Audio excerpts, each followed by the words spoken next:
প্রিয় শ্রোতা, আসসালামু আলাইকুম। বিএনপির একজন নেতা,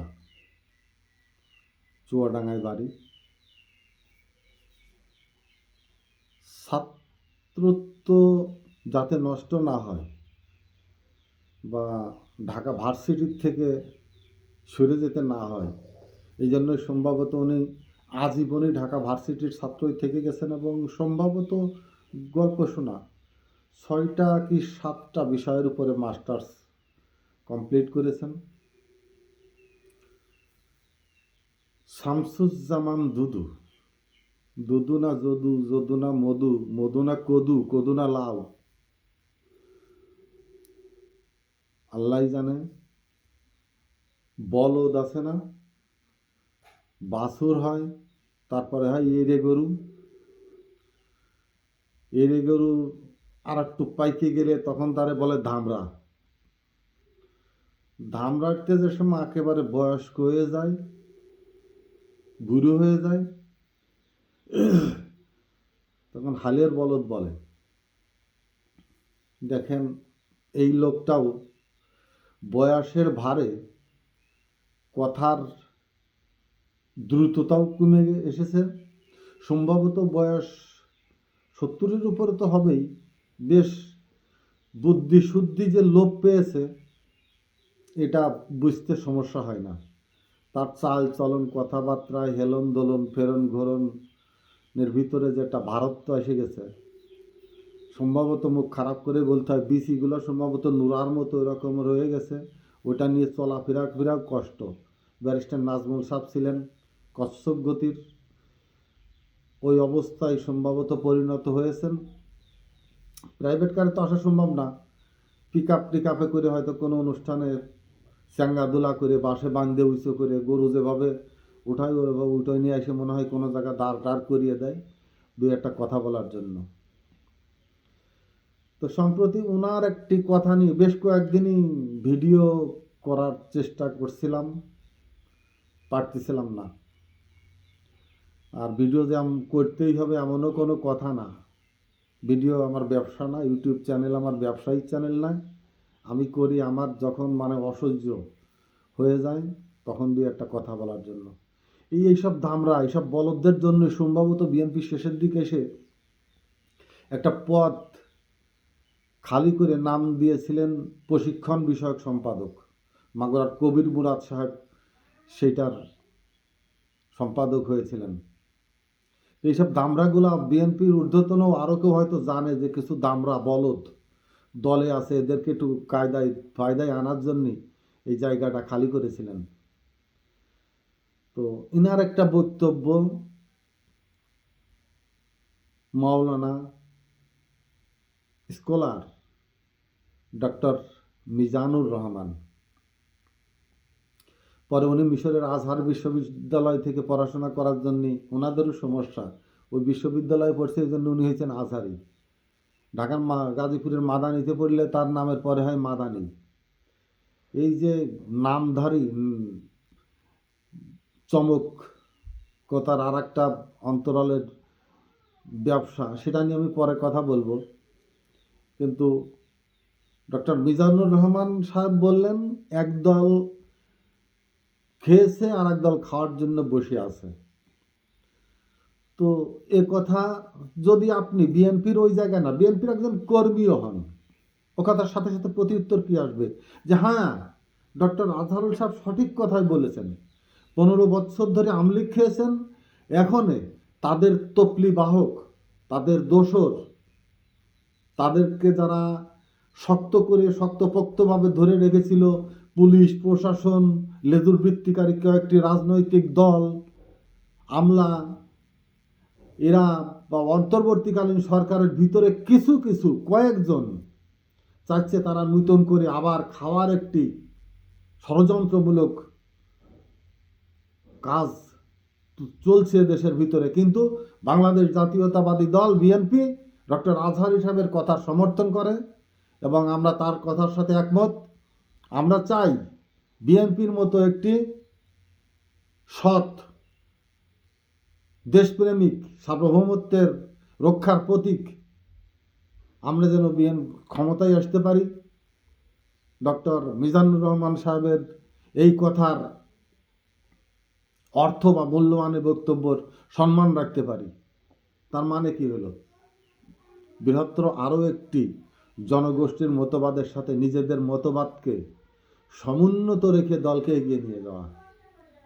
যেখানে লাখ লাখ মানুষ ডক্টর আজাহারির বক্তব্য শোনার জন্য লাখ লাখ টাকা ডোনেট করে, হাজার হাজার টাকা খরচ করে 3-4 দিন আগে থেকে অপেক্ষা করে, কষ্ট করে, তিনি বললেন আজহারি না মাঝহারি কিডা একটা লোক। উনি ডক্টর মিজানুর রহমান আজহারিকে চেনে না। মধু না কদু, রামসাম যদু মধু আমরা কাগজে লিখে লিখে খেলতাম স্কুলে। বৃষ্টির দিন স্যারেরা ক্লাস নিত না, কাগজে লিখে লিখে রামসাম যদু মধু। তারই এক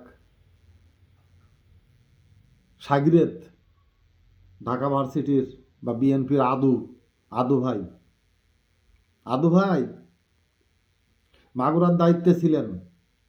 এক উপজেলা নির্বাচনে প্রার্থী দিয়ে কয় টাকা নিয়েছিলেন সেটা আমি তো জানি। ওই ঢাকায় বসে থেকে টাকার ব্যবসা, দায়িত্ব পেলেই অর্থনীতি নিয়ে ব্যবসা, টাকা নিয়ে ব্যবসা। দলটারে আপনি এই কথা বলে ওইভাবে ডুবাচ্ছেন।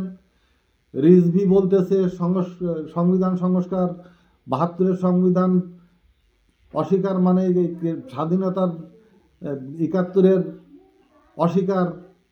ফখরুল সব বলতেছেন অনির্বাচিত সরকারের কাছে আর ক্ষমতা দেওয়া যায় না। তার মানে আওয়ামী লীগের এই যে তপলি বাহক তো করতেছেন মাঝখানে, যাদের নিয়ে বড় শক্তি। আপনারা উপরে কি করতেছেন জানি না, কিন্তু তৃণমূলে জামাতের বড় একটি সমর্থন ছিল আপনাদের সাথে, এবং আপনাদের অনেক লোক জামাতপন্থী বিএনপিতে আছে। আপনি জানেন না, আপনার তো ওইখানে বসে লম্বা লম্বা গল্প ছাড়েন। জনগণে ভোট দেয়, দল ক্ষমতায় আসে, সেই দলের নেতা আপনারা। দলের সাংগঠনিক, দলের কর্মী সংগ্রহ, দলের ভোট সংগ্রহের রাজনীতির সাথে তো বিশেষ করে আপনি জড়িত না। আপনার এলাকায় কত বছর যান না, আপনি নিজের কাছে প্রশ্ন করে দেখেন, নিজের এলাকার জনগণের সাথে আপনার কতটুকু সম্পৃক্ততা আছে। ঢাকা ভার্সিটিতে পড়ালেখা করে, ঢাকার প্রোগ্রাম করে, আমানুল্লাহ আমানদের সাথে ঘুরে ফিরে বেড়াইয়ে ঢাকা ভিত্তিক রাজনীতি করে ওইখানে দলের যে ভরাডুবি, বিএনপির যতগুলা ক্ষতি, আপনাদের এসব বক্তব্য পঞ্চগড়ের ভূতির এলাকার রিজভি আর কাওয়া কাদেকের মতো ওই যে মানজা ফাকু ভাই কি করতেছেন আপনারা বুঝতে পারতেছেন? দল ক্ষমতায় আসবে, দল ক্ষমতায় আসার মতো অবস্থা কি আপনাদের আছে? বুঝলাম আছে, দল ক্ষমতায় আনবেন। দল ক্ষমতায় এসে আমার নাম মোহাম্মদ হাবিবুর রহমান, বাড়ি মাগুরা, আপনি লিখে রাখেন। 6 মাসের 1 বছরের ভিতরে ঘাড় ধরবে এক হাত দিয়ে, পাছায় লাথি মারবে ওই হিন্দুদের লম্বা নুনুর চামড়া দিয়ে, আউট করে দেবে ক্ষমতার থেকে। এখনো 80% দখল করে আছে। ভারতের সহায়তায় আওয়ামী লীগের আধিপত্য বিস্তারকারী প্রশাসন থেকে শুরু করে সমস্ত সরকারি প্রতিষ্ঠান থেকে শুরু করে সিভিল প্রশাসন পর্যন্ত, আপনি যে কোনো ছোট ভূমি অফিস যান, পৌরসভায় যান, ডিসি অফিসে যান, স্বাস্থ্য কেন্দ্রে যান, যেখানেই যান, সমস্ত জায়গায় আওয়ামী লীগের ডিপ্লয়মেন্টের লোক বসে আছে। আমি গতকাল সোনালী ব্যাংকে গিয়েছিলাম, আধা ঘন্টা আমি দাঁড়িয়ে আছি। সেই দাদারা আসছে, ওই লোক হলো দাদাদের লোক, দাদা হিন্দু লোক। দাদা আসছে, দিদি আসছে, তাদের কাজ সুন্দর মতো করে দিচ্ছে। আমি আধা ঘন্টা পরে ম্যানেজারের সাথে কথা বলছি যে কি অবস্থা। ম্যানেজার উঠে এসে বলছে এখানে সিসি ক্যামেরায় দেখেন আধা ঘন্টা দাঁড়িয়ে আছে, এনে কেন দাঁড়িয়ে আছে। এরপরে এসে লোক কাজ করে নিয়ে চলে যাচ্ছে। দাদা না, দাদা নমস্কার, সরি ভুল হয়ে গেছে আমার, আমি খেয়াল করতে পারিনি। দাদারা এখনো আপনার পাঞ্জাবির গোয়ার নিচেই দাঁড়ানো আছে দাদারা। কাল দেখছেন ফখরুলের পিছনে জয় বাংলা স্লোগান দিচ্ছে। কথাবার্তা যেটা বলবেন, বহুত কিছু চিন্তা ভাবনা কথা বলবেন, নাইলে শেখ হাসিনা যেভাবে পালিয়ে গেছে জনগণের তাড়া খেয়ে, বিএনপির তৃণমূলের তারা খেয়ে কেন্দ্রের আপনারাই নেতা, পিঠ বাঁচানোর জায়গা পাবেন না। আওয়ামী লীগের তো ভারত পাত্তা দিচ্ছে, আপনারা কার কাছে যাই পাত্তা পাবেন? ভারত তো আপনাদের নেবে না, দৌড়াইয়ে কিন্তু পাকিস্তানে যাওয়া যাবে না। কেন্দ্রে বসে যেসব কথা বলবেন, নিজের সম্মান রক্ষা করতে গেলে অন্য কারোর সম্মান রাখবেন।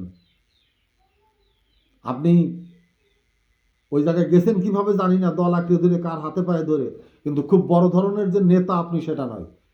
প্রথম থেকে আছেন সিনিয়র নেতা, এই জন্য ওই জায়গায় সাংগঠনিকভাবে আপনি একটা ওয়ার্ডের যে সাংগঠনিক সম্পাদকের যে দায়িত্ব থাকে সেটাও পালন করার ক্ষমতা আপনার নেই।